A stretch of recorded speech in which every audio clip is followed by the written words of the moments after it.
I know many of you are excited about the upcoming Stamp TV kit. So today, I thought I would give you a sneak peek of the new Vintage Chic kit and 2 fun techniques that you will enjoy using over and over again. Here are the tools and products you're going to need to do this technique. First, you're going to need some patterned paper, and the patterned paper that I'm using is from the brand new Vintage Chic Stamp TV kit, and you're going to love all of the different black and white patterns. I can't wait to show this to you. Then you're going to need some ink pads, and I'm using 2 distress inks. I'm using Wild Honey and Frayed Burlap. Then for the second part of the technique, you're going to need a rubber stamp, and I am going to use one of the stamps from the new Vintage Chic stamp set, a black Memento ink pad, a couple of Copic markers, including this one, which is YR14, and then this one, which is E55, and of course, my colorless blender. And I'm also going to use a piece of the Ivory Gina K Designs Pure Luxury cardstock, and that also comes in the new Vintage Chic kit. One of the things I love about the black and white palette that we chose for the new Vintage Chic kit is how the black and white pattern paper gives you endless possibilities for colors. Let me show you what I mean. What I've decided to do is I've chosen one of the pieces of pattern paper and I trimmed it down to 4 inches by 5 1/4 inches. And then I've decided that I want my palette to be more of a peachy orange, more neutral, and so I'm going to convert this black and white pattern paper into a colored paper. Now, the reason why this works so well on the Gina K Designs pattern papers is because unlike other pattern papers that are more absorbent, ours has a little bit of a sheen on the top, and that allows the ink to glide over the paper and not get absorbed too quickly, which gives you a nice smooth finish and you don't see any of the lines from the ink pad. So starting with the Wild Honey, I'm just going to use a direct-to-paper technique where I rub this ink pad right over this pattern paper. Look at how pretty this is. And so easy to do.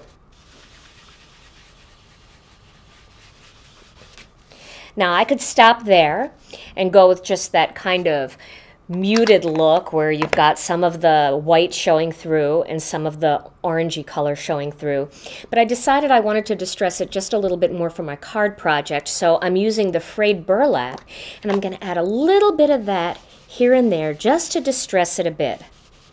And because these distress inks blend so well, you don't see any of the lines, plus that nice smooth finish and sheen on the paper removes all of that too.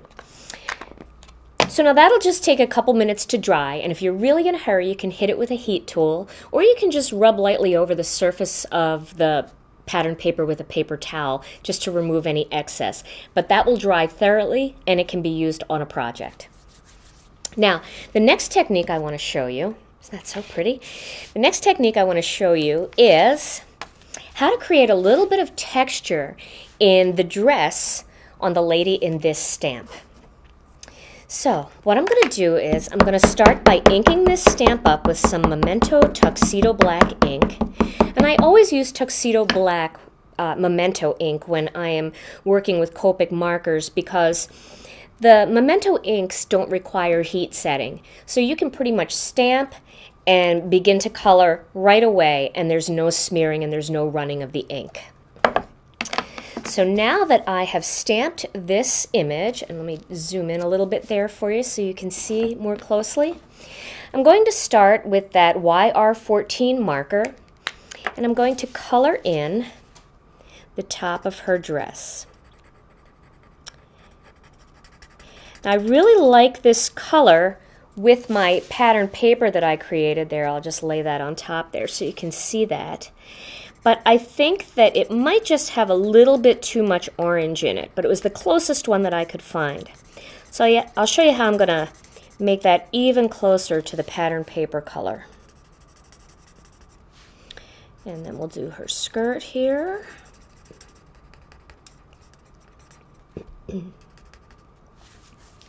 And now I'm going to grab some of that E55 and I'm going to color right on top of that to darken it up a little bit and make that orange look a little bit more distressed.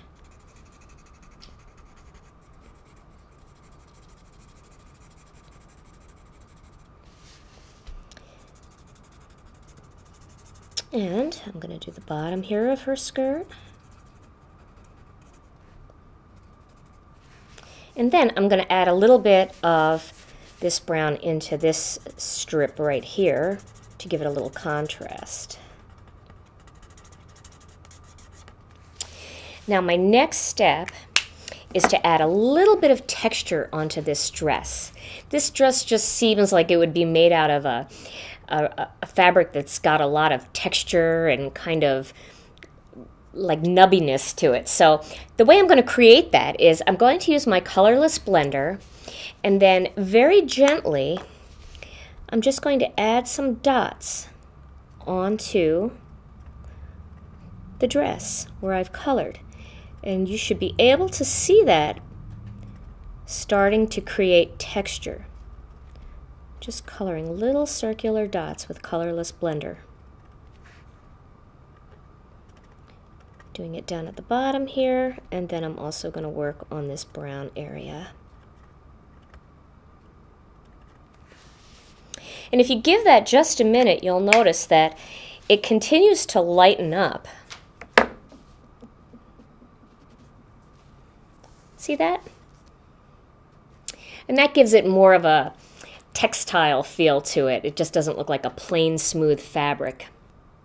Now that the colorless blender has had a little bit of time to set, you can see that it's created more of a fabric-y texture to that color instead of looking just like a smooth fabric. You've got a lot more texture. Let me show you my finished card project. Here in my card, I've used one of the other patterned papers to frame out my focal image. And then I've used that piece of patterned paper that I've created using the Distress inks. And then I've added one of the greetings, also from the new Vintage Chic kit. You've come a long way, baby. Make sure you tune into www.stamptv.com tomorrow night during our release party for a full presentation of the new Vintage Chic Stamp TV kit.